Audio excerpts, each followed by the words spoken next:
লাকা মিন হুমরিন নাআম। বিশ্বনবী মানবতার দূত আমার নবীর সেই অনুপম চরিত্র মাধুর্যের সেই নবী আল্লাহ কসম করে বলে আল্লাহ কসম করে বলি ইবদিকা রাজুলুন ওয়াহিদুন খায়রুল লাকা মিন হুমরিন নাআম। তোমার মাধ্যমে যদি আমার আল্লাহ পাক রব্বুল আলামিন একজন বান্দাকে হেদায়েত লাভ করে, একজন বান্দাকে হেদায়েত দেয়, তা তোমার জন্য সর্বোচ্চ সম্পদ লাল উটের চাইতে উত্তম বলে গণ্য হবে। সুবহানাল্লাহ সুবহানাল্লাহ। এই লাল উট বলতে বোঝায় মক্কা শরীফে এমন সময় এমন একটা উট ছিল, লাল লাল উট, তার চেহারা লাল। এমন একটা উট ছিল, এই উট সবার বাড়িতে থাকতো না। এই উট যার বাসায় থাকতো সেই ধনীপতি কোটিপতি। এই উটের চাইতেও আপনি উত্তম ব্যক্তি হতে পারেন যদি আপনার মাধ্যমে আমার আল্লাহ একজন বান্দাকে হেদায়েত দান করেন। সুবহানাল্লাহ। আপনি 5 টাকার চা খরচ করেন, 5 টাকার চা খাওয়ান, আপনার ভাইকে আজকে খাওয়ালেন, যাবো বলে আসলো না, 5 টাকার চা আবার খাওয়ান, এভাবে খাওয়াতে আপনি তাকে নামাজে নিয়ে আসেন। আপনার 100 টাকা খরচ হোক ভাই, কিন্তু কাল কিয়ামতের দিন আমার আল্লাহ পাক রব্বুল আলামিন আপনাকে সর্বোচ্চ সম্পদ লাল উটের চাইতেও উত্তম বলে গণ্য করবে।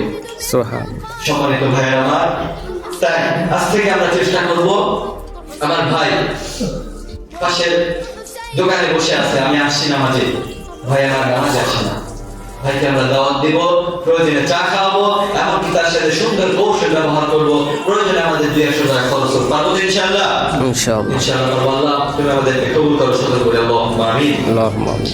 সম্মানিত ভাই আমার, রাসূল সাল্লাল্লাহু আলাইহি ওয়াসাল্লাম বলেন, যদি তোমরা অন্যায়কে ক্রোধ না করতে পারো, থামাতে না পারো, তুমি তোমার প্রথমে বাহুবল দিয়ে চেষ্টা করবা, তোমার বাহুবল দিয়ে তুমি তার ক্রোধকে, এই খারাপ কাজগুলোকে আটকানোর চেষ্টা করবা। যদি তাতে না পারো, তুমি তোমার বক্তব্যের মাধ্যমে তাকে সংশোধন করো, তোমার কথার মাধ্যমে সংশোধন করো। যদি তোমার বক্তব্য কথার মাধ্যমে সংশোধন করতে নাই পারো, তুমি আমার আল্লাহর কাছে হাত তুলে প্রার্থনা করো, আল্লাহ আমার এই ভাইকে মাফ করে দাও। এখন দেখেন বাংলাদেশে কি হয়েছে, বাহুবল দিয়ে হয় না, বক্তব্যের মাধ্যমে হয় না, আল্লাহর কাছে শুধু দোয়া করা ছাড়া কোনো উপায় নাই। আল্লাহ তুমি আমার এই সোনার বাংলাদেশকে হেফাজত করো।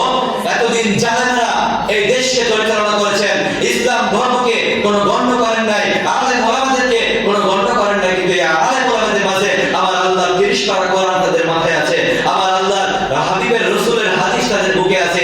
এই হাদিস এবং এই কোরআনের মর্যাদা যে বান্দা দিতে পারলো না, সে বান্দার তো পথভ্রষ্ট, দুর্ভাগ্য। সম্মানিত ভাইরা আমার, এতদিন যা হয়েছে, আল্লাহ পাক রব্বুল আলামিন যদি কবুল করেন, এখন এই বাংলাদেশে ইসলাম ধর্ম ছাড়া আর কোনো ধর্ম ইনশাআল্লাহ হবে না। আসি তো আমরা রাজি সবাই? ইনশাআল্লাহ। ইসলামের জন্য ডাক বলে আমরা আসি ইনশাআল্লাহ। ইনশাআল্লাহ। প্রয়োজন রক্ত দিতে হলে আমরা রক্ত দিব তো ইনশাআল্লাহ। ইনশাআল্লাহ। আল্লাহ তুমি আমাদেরকে কবুল করো, সকলে বলে আল্লাহুম্মা আমিন।